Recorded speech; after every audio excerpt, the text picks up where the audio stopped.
っけえカニ。いただきます。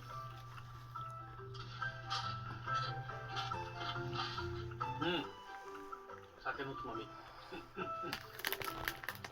居酒屋で出せ。大きいやつはちょっと硬いんだけど、この小さいやつはね、すごく食べやすくていいですね。カニの味もね、旨味があっていいです。ちっちゃい方が食べやすくて美味しい。じゃあ次、これボラです。みんながさ、採掘